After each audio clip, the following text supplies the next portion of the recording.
ओम काल भैरवाय नमः। भैरव बाबा बाबा भोलेनाथ का एक उग्र रूप है। भैरव का जो रूप है बाबा भोलेनाथ का उग्र रूप है। और जहाँ जहाँ शक्तिपीठ बना वहाँ वहाँ एक एक भैरव रहते हैं। यहाँ तक कि जहाँ भी देवी का मंदिर है वहाँ भैरव का मंदिर होता ही होता है। इसलिए होता है, वो भैरव नहीं जो वैष्णो माता में बैठे हुए हैं, वो भैरव एक तांत्रिक था जो माता के ऊपर मोहित हो गया था।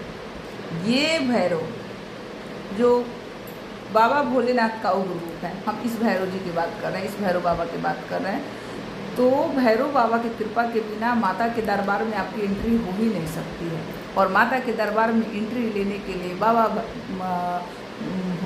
बाबा काल भैरव की स्तुति आपको करनी ही पड़ेगी। काल भैरव, मातंग भैरव, जिस भैरव को भी, मातंग भैरव की स्तुति जब मातंगी की पूजा करनी होती है, मातंगी का प्यार ऊपर अंदर उमड़ने लगता है, तब होती है। तो पहले तो आप भैरव की पूजा कीजिए, जिसमें बटुक भैरव हो सकते हैं। शुरू तो बटुक भैरव से ही कीजिए, वो बाबा का बाल रूप है। और उसके बाद में काल भैरव, बहुत सारे भैरव हैं जो आते हैं, अलग अलग नाम है जितने भी भैरव हैं। और भैरव माँ की रक्षा करते हैं और भैरव परखते हैं। माँ के पास आने वाले बच्चों को भैरव परखते हैं, उसके बाद में माता के पास भेजते हैं, माता के सिंहासन तक उनको पहुँचाते हैं। क्योंकि होता क्या है, माँ तो माँ है ना। और माँ क्या, माँ से एक बार आप बोलोगे माँ, तो माँ आपका अपना सर्वस्व निछावर कर देगी आपके ऊपर।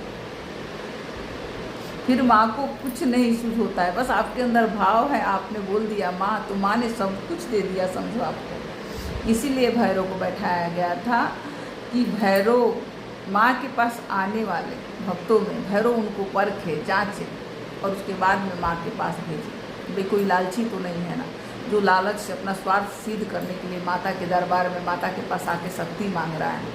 बहुत